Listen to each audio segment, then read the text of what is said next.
41 సంవత్సరాల వయసున్న ఒక డాక్టర్ తన వయసుని 24 సంవత్సరాలకు మార్చుకుంటేనండి. మార్చుకోవడానికే ఉంది, మనం కూడా మార్చేసుకోవచ్చు కదా అంటారేమో. ఆ మార్చుకోవడం కాదండి, బయోలాజికల్గా మార్చుకోవడం. అంటే 24 సంవత్సరాల మనిషికి ఎంత ఫిట్నెస్ అయితే ఉంటుందో, ఎంత శక్తి ఉంటుందో, ఎంత ఎనర్జీ ఉంటుందో, ముఖ్యంగా ఎంత అందము గ్లో ఉంటుందో అలా మార్చేసుకోగలిగితే. ఈ మధ్యకాలంలో ఈ బయోలాజికల్ ఏజ్ గురించి ప్రీవియస్గా కూడా ఒక రీల్ చేశాను, చూడండి. ఇదే యూకేకి సంబంధించిన ఒక డాక్టర్, ఇప్పుడు కూడా అదే యూకేలో ఇంకొక డాక్టర్ అండి, డాక్టర్ మహమ్మద్ ఇనాయత్, అతని పేరు ఇనాయత్, డాక్టరే ఇతను కూడా. కానీ ఇతనికి మెథైలైట్ సెట్ లోపం అని చెప్పి ఒక జన్యు లోపం ఉందండి. దానివల్ల పాపం బి కాంప్లెక్స్ రెగ్యులర్గా వాడాల్సి వచ్చేది. రెగ్యులర్గా బి కాంప్లెక్స్ వాడుతూ ఇంకా అప్పుడు ఎప్పటికప్పుడు మరి చెక్ చేసుకోవాలి కదా, అతని బాడీ ఏంటి, కండిషన్ ఏంటి చెక్ చేసుకోవాలి కదా.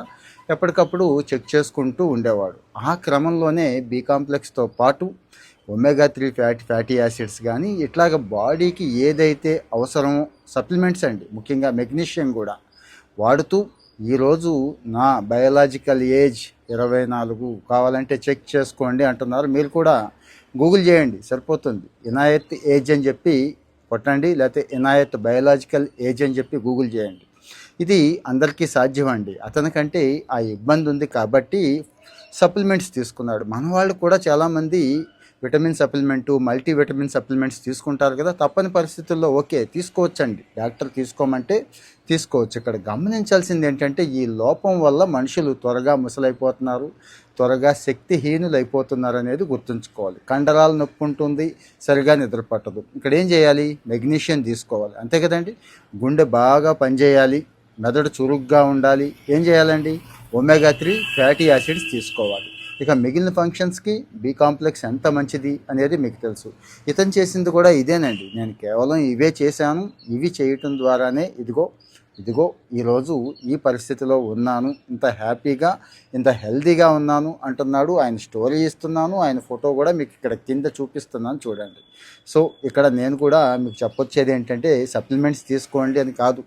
సప్లిమెంట్స్ డాక్టర్ గారు ప్రిఫర్ చేస్తే తీసుకోండి, సప్లిమెంట్స్లో ఏముంటాయో అవి తీసుకోండి అని చెప్పడం నా ఉద్దేశం. అన్నిటికంటే ముఖ్యంగా రెగ్యులర్ వర్కౌట్ ఉండాలి, బ్యాలెన్స్డ్ డైట్ ఉండాలి, మంచి రెస్ట్ ఉండాలి, అంటే మంచి నిద్ర, 7-8 గంటలు నిద్ర ఉండాలి. వాటన్నిటికంటే ముఖ్యమైనది మానసికంగా ప్రశాంతంగా ఉండాలి. ఎవడు ఏమైపోతే మనకెందుకు, ఎట్టా పోతే మనకెందుకు అని చెప్పి హ్యాపీగా ఉండగలిగే మనస్తత్వం కొంతమందికి ఉంటుందండి. మనం తిట్టుకుంటాం కానీ ఏమో అది కరెక్ట్ మనస్తత్వం అనుకోవాలేమో. ఎక్కువ బతికే వాళ్ళంతా ఇలాగే ఉన్నారు. ఫాలో అవుతూ ఉండండి. మీ ఒపీనియన్ కామెంట్లో చెప్పండి. Thank you.